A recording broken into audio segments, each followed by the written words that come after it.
Hola y bienvenidos a parte 3. In parte 3, we're going to go over something called C clauses. Not C as in yes, but C as in if. A big rule of subjunctive up until lately has been the use of K in your sentences. You see the K, you use the subjunctive after it. Well, that rule is getting broken here in parte 3. You are not going to see the word K. Instead, you're going to see the word C. After the C, that is now where you will use subjunctive. So let's look at our different combinations that we can have. A lot of these are kind of cause and effect situations, like if this would happen, then this would be true, okay? With this first one, we have C in the front, subjunctive follows it, and then the conditional. So I told you we were going to talk about the conditional in the next video. So here you go. Look at your example. If I were taller, I would play basketball. Meaning, if this condition had existed in the past, then this would be happening right now. So we're kind of talking about things that don't exist or that didn't exist in the past. B, we have our C, and we have pluscuamperfecto, and with condicional perfecto. This is going to be another one of those sentences with the double had / would have. Okay, so the use of haber twice. Remember, pluscuamperfecto del subjuntivo, that's the use of hubiera. And then we looked at conditional perfect a few chapters ago. I think it was week 5 or 4, so it's been a while. That is going to be habría con acento, and then your participio. Lo siento. So if you see that would have instead of would, then you need habría and then change the verb to the participle. If you just see would and then the verb, just take that verb, put it in the conditional. This little note here, al revés, también se usa. That means that you can flip these sentences. So another rule of subjunctive that's being broken is that subjunctive is in the second half of the sentence. But here you see, we can also put it at the front. So, for example, you can say, if I were taller, I would play basketball. Or switch the clauses. I would play basketball if I were taller. You're getting the same exact meaning across. And so with these, with the C clauses, A and B, you can flip them and it'll be the same. Now, next we will use como si. This is your as if. Again, creating an existing condition or thing. You can use como si in a lot of different ways. So you can say, use it with present tense. Here's that sentence. They are kissing as if they were in love. Oh, they kiss as if they were in love. So we've got present tense here. The next one is your ing. They are kissing as if they were in love. Let me put this, let me write out this part.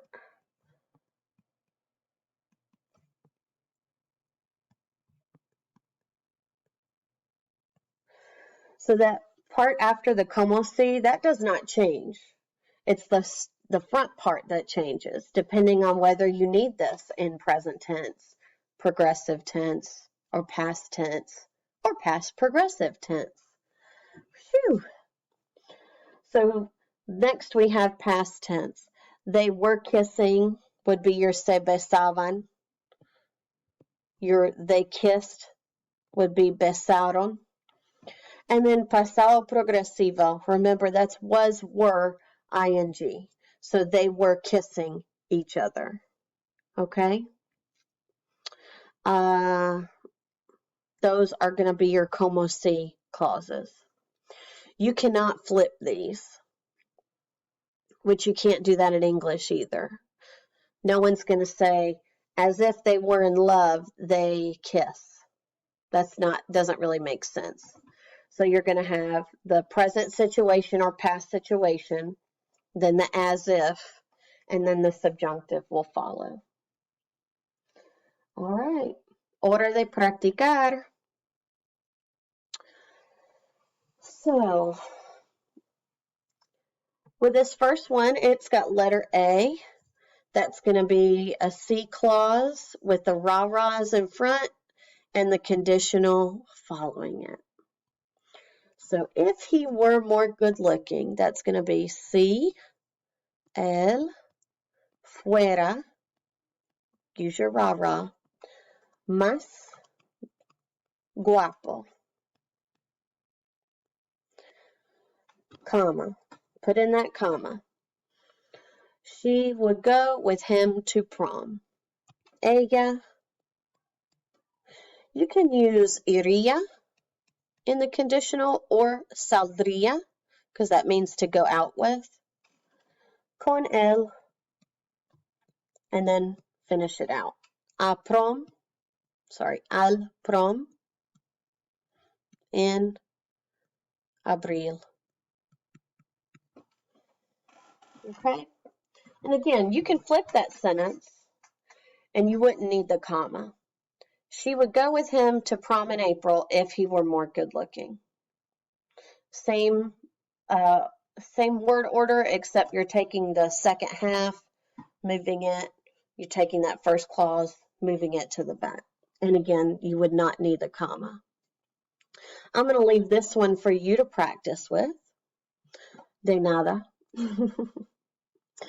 Next we have the B. So we're going to go back and look up here. B says we're going to use si plus a form of hubiera, then a form of habría, and my participle. So that's going to have haber twice, which here we've got had and we have would have. All right, here we go. Si ella hubiera, that takes care of my had. Venido, you can do llegado or venido.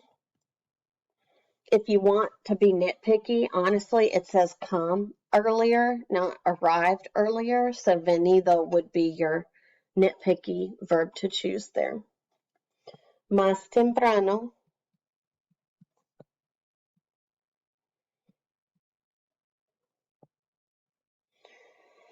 We would have arrived on time. I like a comma. Nosotros. Now you got to use your haber again, but it's going to be in an habría form. Habríamos. Now you need llegado for your arrived, and then on time. A tiempo. Woo! That is a nice long sentence. And then again, this one can be flipped. We would have arrived on time if she had come earlier. Done. Okay. C. I've given you a couple. These are going to be your como si sentences. I'm going to do, I'll just alternate. So we'll do this one and this one. You look at me as if I were a monster. So I want to use present tense here. Then I want to use my como si, and then I'm going to use subjunctive. You look at me. We're going to use a pronoun here for the at me. me. Don't use the word ver for look, because that really means to see or watch. When you need look at, you need the verb mirar. Me miras. Como si. And then here comes your rah-rah. Fuera un monstruo.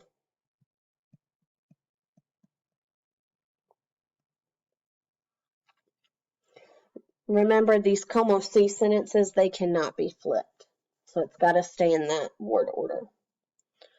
All right, and una más.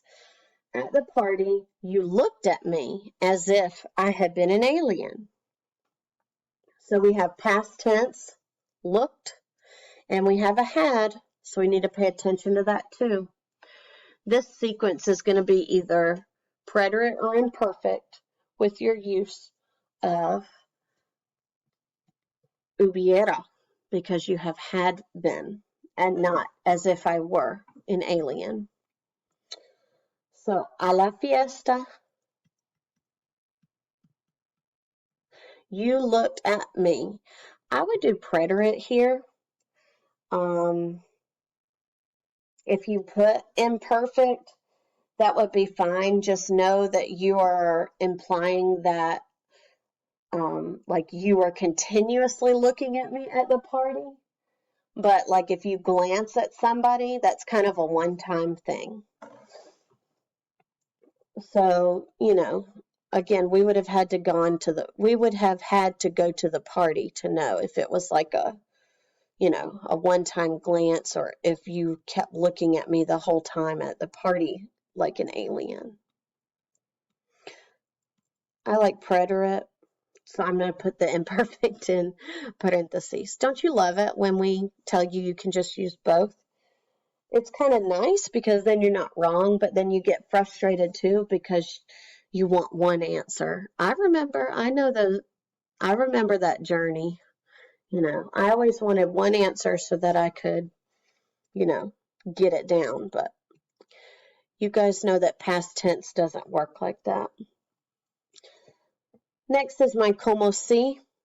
Now again, I have a had, and it's after the como si, which means it's going to be had in the subjunctive. So I need hubiera. Como si yo hubiera sido. And then you would have to look this up if you don't know it, no big deal. Un extra terrestre.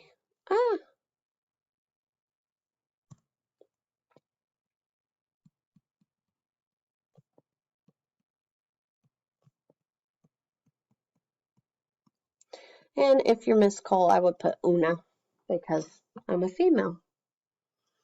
I'm going to let you guys do these two, and then we'll go over them the next time we're together. All right?